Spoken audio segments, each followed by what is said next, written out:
Hello children, இன்னைக்கு exercise 3.20 ல sum number 4 பார்க்க போறோம். 3y minus 3 by y divided by 7y minus 7 by 3y squared அப்படினு சொல்லி கேட்டிருக்காங்க. அதோட ஆன்சர் வந்து என்னவா இருக்கும் அப்படினு சொல்லி ஒரு 4 ஆப்ஷன் கொடுத்திருக்காங்க. ஓகே, சோ இது என்ன வரும் அப்படின்றதை எப்படி கண்டுபிடிக்கலாம் அப்படினு பார்த்தோம்னா ஃபர்ஸ்ட் அதை எழுதிக்கலாம். 3y minus 3 by y divided by 7y minus 7 by 3y squared.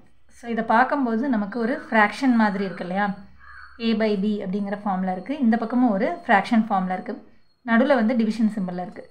So fraction division rules படி நம்ம என்ன ஃபாலோ பண்ணணும் அப்படின்னா, இப்போ வந்து a by b divided by c by d இந்த மாதிரி ரெண்டு ஃப்ராக்ஷனை எப்படி நம்ம டிவைட் பண்ணணும் அப்படின்னா, ஃபஸ்ட்டு இருக்கிற ஃப்ராக்ஷனை அப்படியே எழுதிக்கணும், அதுக்கு அடுத்து சிம்பிளை சேஞ்ச் பண்ணிவிட்டு அடுத்து இருக்கிற ஃப்ராக்ஷனை அப்படியே ரெசிப்ரோகேட் பண்ணணும். ஸோ d by c அப்படின்னு எழுதிக்கணும்.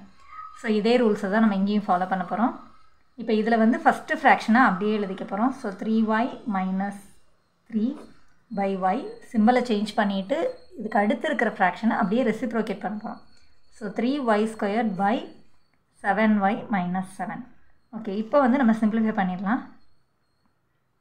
இப்போ கீழே வந்து ஒரு y கேன்சல் பண்ணோன்னா மேலேயும் வந்து ஒரு y கேன்சல் பண்ணோம். So y squared into y into ஒயில் ஒரு yயை கேன்சல் பண்ணிட்டோம்னா ஒரே ஒரு y மட்டும் இருக்கும்.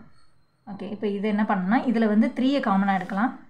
ஸோ 3யை காமனாக எடுத்தோம்னா y மைனஸ் 1 இருக்குது இன்ட்டு 3yன்னு இருக்குது பை இதில் 7ை காமனாக எடுத்தோம்னா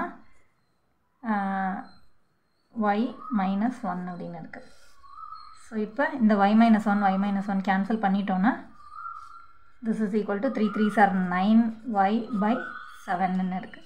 ஸோ இது வந்து நம்மளோட ஆப்ஷனில் எங்கே இருக்குது அப்படின்னு பார்த்தோன்னா ஆப்ஷன் நம்பர் 1 தான் நம்மளோட correct answer. That's all. Thanks for வாட்சிங் சில்ட்ரன்.